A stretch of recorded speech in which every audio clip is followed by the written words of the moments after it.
बचपन से मेरे साथ यही तो होता है। नहीं भाई, मैं आफत हूँ। देखिए आफत। हेलो फ्रेंड्स, मेरा नाम है हसन सिसोदिया, आप देख रहे हैं मेरा चैनल। अस्सलाम वालेकुम दोस्तों, और आज हम बात करेंगे ड्रामा सीरियल आफत की 50वीं किस्त के प्रोमो और टीजर के बारे में। दोस्तों, ये मुझे क्या देखना पड़ रहा है, जिसके लिए इतने जतन किए, जिसके लिए इतनी कुर्बानियाँ दी, जिसके लिए बाप से लड़ा, जिसके लिए दुनिया से लड़ा, जिसके लिए ख़ानदान को जो है क्या बोलते हैं उसको ठोकर मार दी, जिसके लिए वरिशा से दुश्मनी मोल ले ली, जिसके लिए वरिशा जैसी लड़की को छोड़ दिया, जिसके लिए इतना सब कुछ किया, एक छोटे से अपार्टमेंट पे आके रहना पड़ा, अपने बिजनेस को जो है काफ़ी ज़्यादा माली हालात से दो चार करना पड़ा, जिसके लिए इतने सारे दुख सहे, उसने छोड़ दिया दुख की घड़ी में। आए आए आए, यहाँ लगी अफान के आंसू थे। अफान कहाँ से आ गया, वो तो भी लगा मिठा।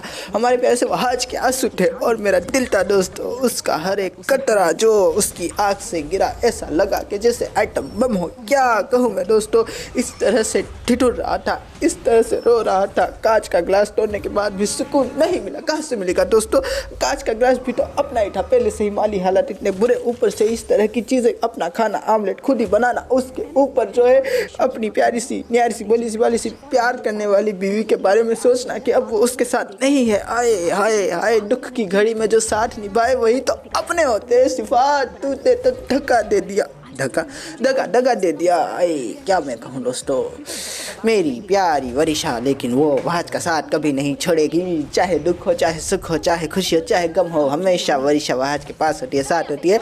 उसको अभी भी समझा रही थी कि वहाज ऐसा मत करो, देखो मुझसे शादी कर लो तो ही तुम्हारे साथ सब कुछ ठीक हो जाएगा। मैं हर दुख हर सुख में तुम्हारा साथ निभाऊंगी ना। लेकिन वहाज कहता हो कि दूर रहो मुझसे, लेकिन वरिशा कहती है कि और नफरत करो, और नफरत कराऊंगी मैं तुम्हारी उस सिफा के साथ। तुम देखना कि तुम लोगों को अलग कराऊंगी और तुम्हारी बीवी बनूंगी। वाह वाह वाह, बीवी बनने वाली बात मेरे दिल को छू गई। खैर छोड़ देते हैं, बात करते हैं कि अब क्या होने वाला है। अब क्या होने वाला है दोस्तों, वही होने वाला है कि हमारी प्यारी सी मेहरुन्निसा अपनी प्यारी सी सास के पास आकर कहने लगी कि बीजान, जिस तरह से शिफा ने मुझसे बात की, आज सारी उम्मीदें, सारे हौसले, सारी की सारी जो भी रोशन ख्याली थी बस्ट हो गई।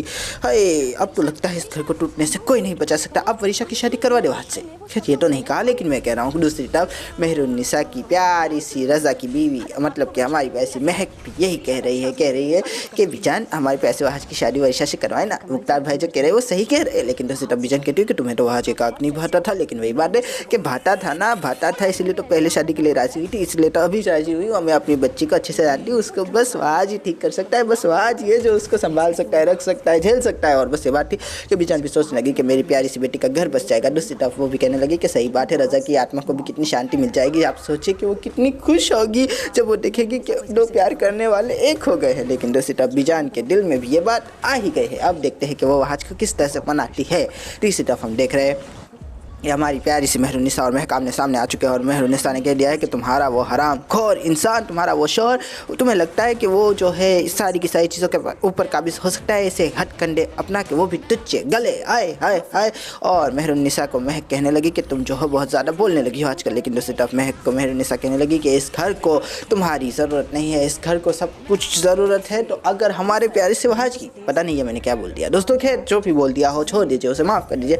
बस यही बात थी कि हमारी प्यारी सी मेहरुन्निसा को जो है महक बता रही थी कि इस घर को नज़र लग गई। लेकिन दूसरी तरफ हमारी प्यारी सी मेहरुन्निसा कहती हुई कि तुम्हें टेंशन लेने की ज़रूरत नहीं है, बीजान को जल्दी पता चल जाएगा कि किसकी वजह से इस घर को नज़र लगी है, कौन इस घर की खुशियों को खा गया है। तीसरी तरफ हम देख रहे हैं कि हमारी प्यारी सी वरिशा अपनी प्यारी शिफा के पास जाती है और कहती है कि शिफा, मुझे तो लगता है कि जो लोग माजी में जीते हैं वो कभी मुस्तकबिल की मतलब कि गहराइयों को नहीं जान सकते। और बस ये बात थी कि शिफा कहने लगी तो क्या करूँ मैं, मर जाऊँ। और वैसे ये बात थी कि भाई वैसी वरिशा कहने लगी कि नहीं नहीं, मरोगी तो मुझे बहुत बुरा लगेगा, मैं तो तुम्हें ठरकता हुआ देखना चाहती हूँ।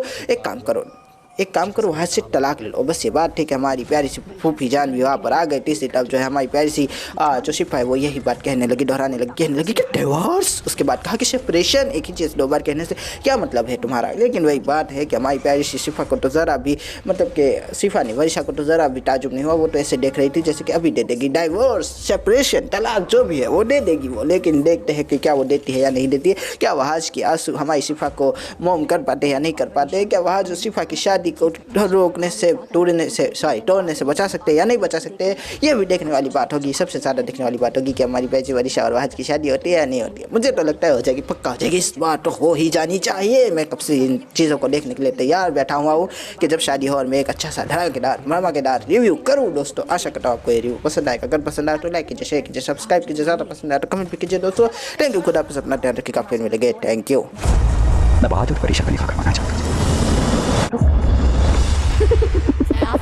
अब यहाँ मेरी हुकूमत चलेगी, रानी बनेगी और ये सब तुम्हारे मुलाजिम।